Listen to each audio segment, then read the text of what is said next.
안녕하세요. 요즘 날씨가 너무 좋지 않나요?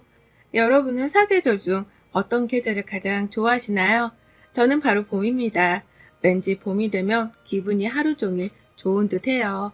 설레이고 향긋하고 따스한 햇살 때문인지 괜시레 기분이 들뜨는 것 같습니다. 이번 봄은 제게는 조금 더 특별해요. 하마터면 인생이 완전 구렁텅이에 빠질 뻔했던 위기에서 벗어나 완전 제대로 된 봄을 맞이하게 되었습니다. 그런 제 사연을 들어주시겠어요? 애랑이와 저는 동갑내기 커플로 연애를 무려 8년이나 했습니다. 처음 알게 된 건 28살에 지인들 소개로 친해졌었고, 그 이후로 밥도 먹고 함께 술도 마시면서 어울리다 30살에 서로의 마음을 확인하고 연애를 시작했죠. 연애를 시작하면서도 저희가 8년이나 연애를 할 줄은 꿈에도 몰랐어요. 남들은 하나둘씩 다 떠나가는 마당에 저희만 장기 연애를 하면서 고충도 많았습니다. 주변에서 귀에 딱지가 않도록 들었던 말이 너네는 왜 결혼을 안 해? 둘 다 비혼주의자야? 계속 주구장창 연애만 하게? 얘는 날 생각이 없는 거야? 너 벌써 노산이야 등등 다시 곱씹어봐도 스트레스를 받을 말들만 들었어요. 저희가 연애만 길게 하고 결혼을 미뤘던 건 솔직히 특별하게 큰 이유는 없었습니다. 단지 연애를 하던 그때가 그저 좋았고 결혼을 하기에는 아직 부족한 부분들이 많았다는 정도였죠. 저는 20대부터 내내 내 집 마련의 꿈 하나만 보고 살았던 사람이에요. 그렇다 보니 돈도 많이 모았고 늘 부동산 쪽도 틈틈이 공부를 하면서 관심이 많은 사람입니다. 저희 아빠께서는 사업을 하시고 엄마가 중개사셔서 부동산 관련해서나 재테크 관련해서는 많이 배웠어요. 돈을 안전하게 불릴 수 있는 방법들을 통해서 열심히 돈을 불리고 모으고를 반복했습니다. 그래서 꼭 35살 전에는 내 집을 살 거다 이 목표 하나만 보고 살았기에 이 목표가 이루어지기 전에는 솔직히 결혼하고 싶지 않았어요. 요즘 세상에 꼭 남자가 집을 해와야 하는 건 아니기에 제가 집을 해갈 수도 있죠. 그러나 집을 해가는 만큼 서로 어느 정도 경제적으로는 여유가 있기를 바랬습니다. 돈을 모으지도 못할 어린 나이이기도 아니기에 이 나이에 돈이 없어 여유롭지 못한 상태로 결혼하는 건 전 이해할 수 없었거든요. 처음에는 이 정도로 가볍게 생각을 했었는데 애랑이와 연애를 지속하면서 알게 된 게 애랑이가 돈이 없다는 겁니다. 애랑이가 돈이 없는 이유는 우선 시부모에게 용돈도 주고 있는 걸로 알고 있었는데 무엇보다 돈을 모을 생각을 별로 하지 않는 사람이었어요. 이걸 연애 초반에 알았으니 다행인 거죠. 전 이 사실을 알고 바로 애랑이에게 적금을 똑바로 들으라고 말을 했습니다. 말로만 매번 결혼할 거네 뭐네 이러지 말고 정말 결혼하고 싶다면 내게 돈을 차곡차곡 모으는 걸 보여달라고 했죠. 그래서 매달 애랑이는 급여를 받고 어디에 어떻게 나갔고 어떻게 모으고 있는 건지를 제게 말해줬습니다. 그 덕에 연애 8년 동안 어느 정도는 모을 수 있었어요. 중간에 애랑이가 한 번씩 고가의 제품들을 사려고 들었지만 불필요한 소비라며 뜯어 말렸었죠. 그렇게 연애를 했지만 저 역시도 부족한 부분들이 있었습니다. 전 제 삶을 너무 타이트하게 살았던 사람이에요. 계획 세우는 걸 중시하기에 늘 계획대로 움직였고 여행 같은 건 여름휴가 말고는 꿈도 안 꾸고 그렇게 재미없는 인생을 살았었죠. 그냥 특별한 이유는 없었고 집에서 뒹굴뒹굴 하는 게 나름의 재미였습니다. 그런데 남편을 만나고 나서 주말에라도 어디 가서 바람을 쐬고 오고 그렇게 여유라는 걸 즐기게 되었어요. 참 좋았습니다. 숨통이 트이고 이렇게 살아야 행복하지라는 생각을 했었어요. 애랑이 덕에 여유롭게 사는 방법도 배웠고 너무 계획적으로 움직이지 않고 흘러가는 대로 사는 방법도 배웠습니다. 어떻게 보면 서로가 부족한 부분들을 서로가 채워주면서 만났던 거죠. 또 저희가 연애 기간이 길다 보니까 자연스레 양가 부모님께도 서로 인사를 나누고 안면을 튼 상황이었습니다. 특히나 시댁 식구들과는 정말 친하게 지냈어요.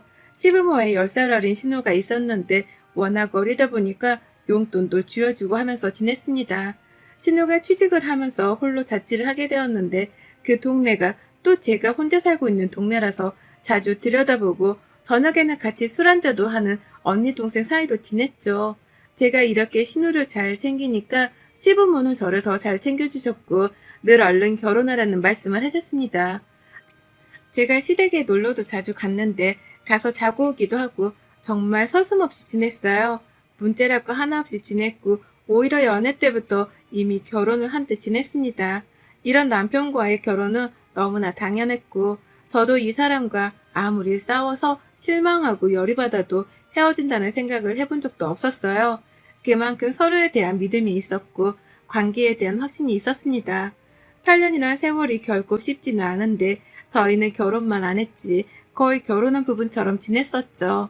약간의 걱정이 있었다면 노산이라는 부분이었습니다. 그래도 중간에 냉동난자를 해둬서 그거 하나 믿고 마음 편히 지냈어요. 제가 이 부분을 저희 친정엄마랑 상의를 한 적이 있습니다. 아이를 생각하며 서둘러 결혼해야 하나 싶은데 또 아이를 키우려면 여유가 있어야 하니 조금 더 저 사람도 나도 안정이 돼야 결혼을 하지 싶고 고민스럽다고 말이죠. 그러자 인생의 선배인 엄마께서는 이렇게 말씀을 해주셨어요.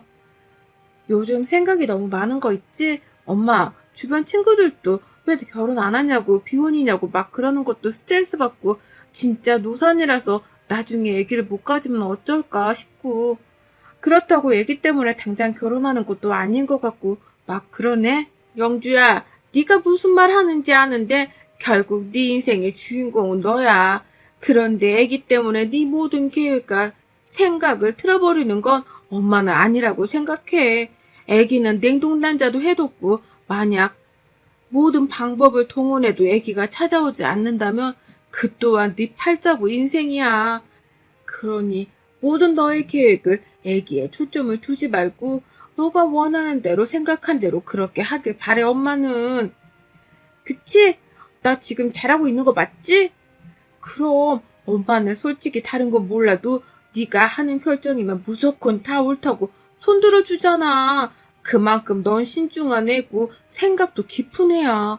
또 네가 결정한 걸 꼭 이루기 위해 노력도 하는 애란 걸 아니까 엄마는 걱정 하나 없어. 우리 딸은 역시 또 잘 해낼 거야.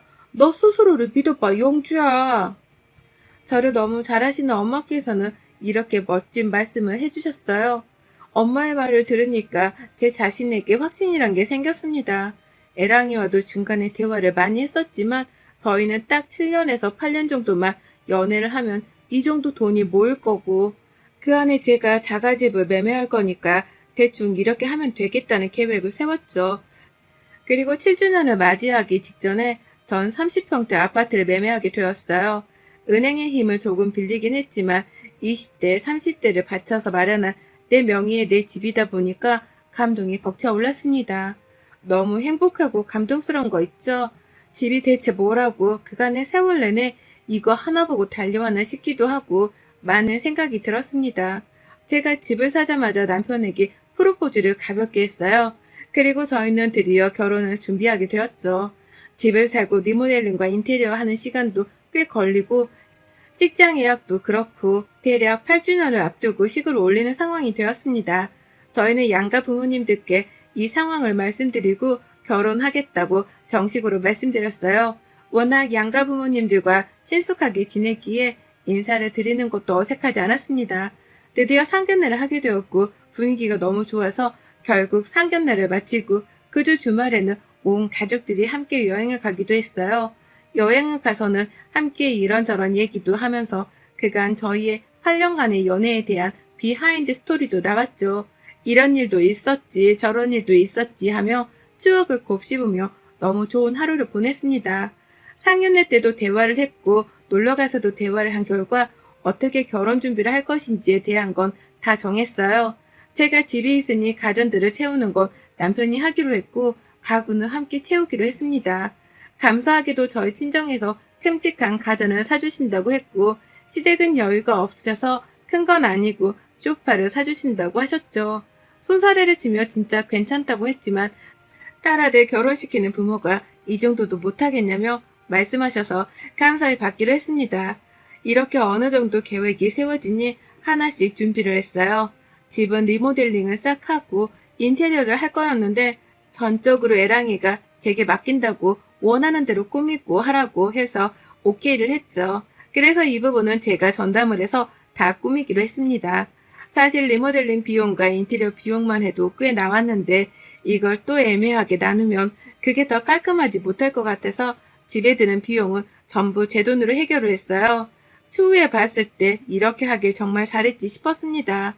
집을 공사하는 동안 예식장도 알아보고 서점에도 알아보고 가정 가구들도 알아보고 주말마다 정말 바빴어요. 우선 식장은 저희가 늘 원했던 곳이 있었는데 거기다 알아보던 날을 기준으로 8개월 뒤쯤 예약이 가능해서 그때를 예약을 해뒀습니다.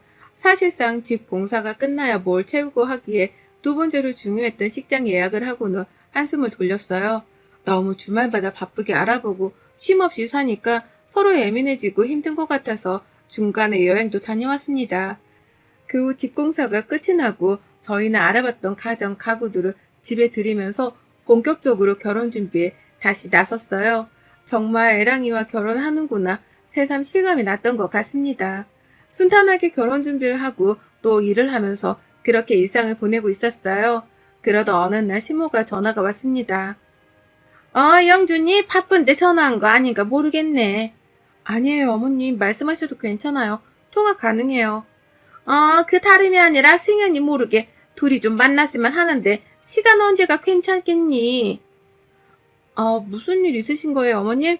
우선은 저 오늘 퇴근하고도 괜찮아요. 그래? 그러면 나 지금 승진네 집에 있으니까 퇴근하고 너네 집에서 좀 보자. 네. 시모는 갑자기 전화가 와서 애랑이를 모르게 둘이 보자고 했습니다. 신우네 집에 자주 오지도 않는데 신우네 집에 있다는 것도 이상했고 무슨 일일까 싶었죠. 궁금함도 있고 기다리실까봐 퇴근 후 부랴부랴 집으로 향했고 시모랑 만나서 대화를 했습니다. 이걸 어떻게 얘기해야 할지 모르겠는데 에휴, 승지가 임신을 했대. 그래서 결혼을 해야 할 것 같은데 지금 너네 결혼하고 얘까지 결혼하고 없는 살림이 너무 빠듯해서. 네? 아가씨가 임신을요? 세상에. 별소리를 다 해봤는데 곧 죽어도 나을 거라고 하는데 어떻게 말리겠니? 그리고 그게 맞기도 하고 근데 승지도 그렇고 사위될 놈도 그렇고 둘이 쥐뿔도 없어서 우리가 도와줘야 하거든. 정말 미안하지만 1,000만 원만 혹시 어떻게 융통이 어렵겠니? 1,000만 원이요? 어머님 아시겠지만 저도 이번에 집 사고 리모델링하고 결혼 준비하면서 진짜 돈이 없어요. 어떻게 좀 부탁할게. 어쩌냐. 그러면 방법이 없는데 어쩌겠냐. 시모의 말에 전 너무 충격을 받았습니다. 그 어리게만 보였던 신우가 임신했다는 것도 놀라웠고 무엇보다 만나던 남자친구가 어떤 사람인지를 알아서 놀랐어요.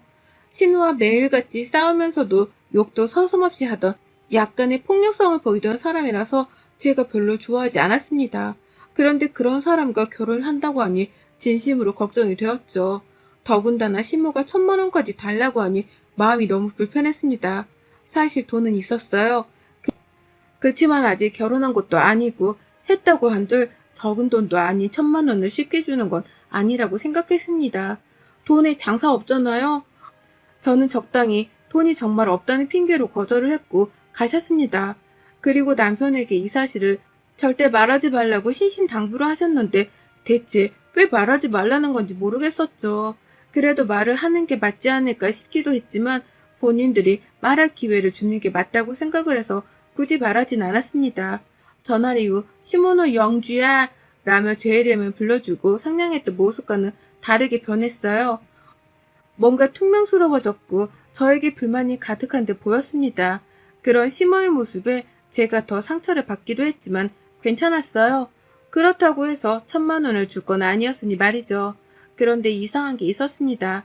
이런저런 별의별 얘기를 다 터놓는 신우인데 이상하게 이 얘기를 제게 터놓지 않는 거예요. 그리고 표정이 별로 어두워 보이지도 않고 뭔가 이상했습니다. 늘 신우랑 미래에 대한 얘기를 했기에 신우의 방향성과 성향을 너무 잘 알았거든요. 그래서 알았었죠. 이렇게 준비가 안 된 상태에서의 결혼은 절대 하지 않을 신우인데 대체 어떻게 된 걸까? 솔직히 그게 제일 궁금했어요.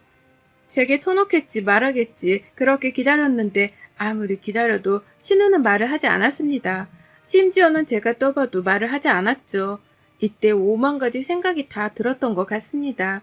제가 믿음직스럽지 못한 건지 못 믿는 건지 또는 꽁꽁 숨기고 싶은 건지 왜 그럴까 별의별 생각이 다 들었죠. 결국 신우에게는 꽤 오래도록 얘기를 듣지 못했고 제가 먼저 신우에게 말을 꺼냈어요. 어머님, 저예요. 잘 지내고 계시죠?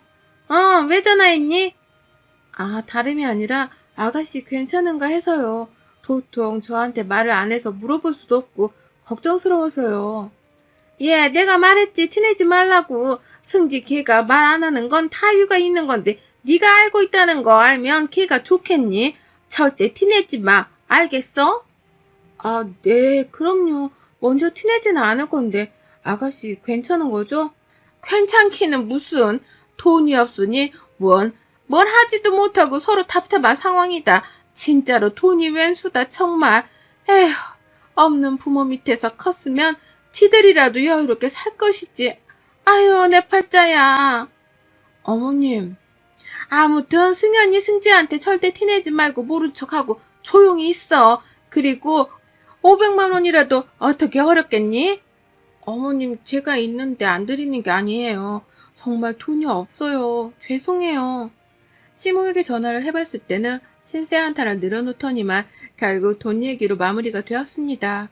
마음이 편치 않고 뭔가 찝찝한 구석이 있었지만 그러려니 하고 넘겼어요. 뭔가 이유가 있겠지 생각하면 말이죠. 사실 저 문제에 너무 깊게 신경을 쓸 수가 없던 게 제 문제만 해도 정신없고 바빠서였습니다. 워낙 정신이 없고 바쁜데 뭘 그렇게 붙잡고 있겠습니까? 결혼 준비에 집중을 하다 보니 하나둘 정리가 되는 듯 했어요. 그러던 중 시모는 저희에게 전화를 해 집으로 초대했습니다.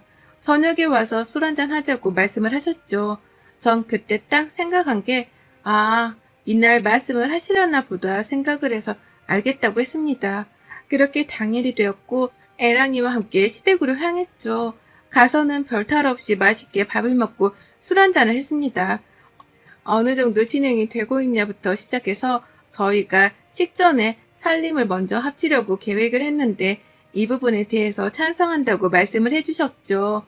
저는 이미 집에 들어가 있었고 애랑이가 들어오면 되는 상황이었기에 어떤 방법으로 언제 들어갈 거냐 이런 일상적인 대화를 했습니다.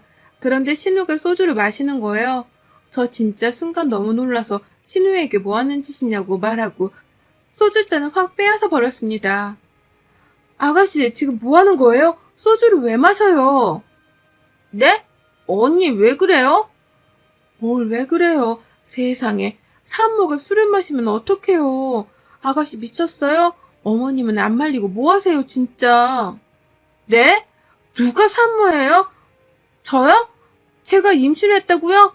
그게 무슨 소리예요? 언니, 제가 왜 임신을 해요? 저 아닌데? 네? 어머님이 아가씨 임신했다고 저 찾아와서 말씀하셨는데 꼭 비밀로 해달라고. 아직은. 아니, 어머님, 지금 이게 무슨 상황이에요? 정말 황당해서 말이 나오지도 않았습니다. 그렇게 신신당부하던 신모는 당황스러운 기색이 역력했고 전 신모에게 물었죠. 어머님, 아가씨 임신했다면서요. 이게 무슨 상황이에요? 얘는 생사람을 잡네. 내가 언제 그런 말을 했다고 그러니? 어머님이랑 나눈 카톡도 그대로예요. 그렇게 발뺌하지 마시고 설명을 해주세요. 어머님, 아가씨 임신해서 결혼시켜야 한다고 1,000만 원도 빌려달라고 하셨잖아요. 어떻게 그런 거짓말을 하세요? 저 지금 너무 충격적이네요. 그래서 그렇게 이 사람한테도 아가씨한테도 티내지 말라고 하셨던 거예요?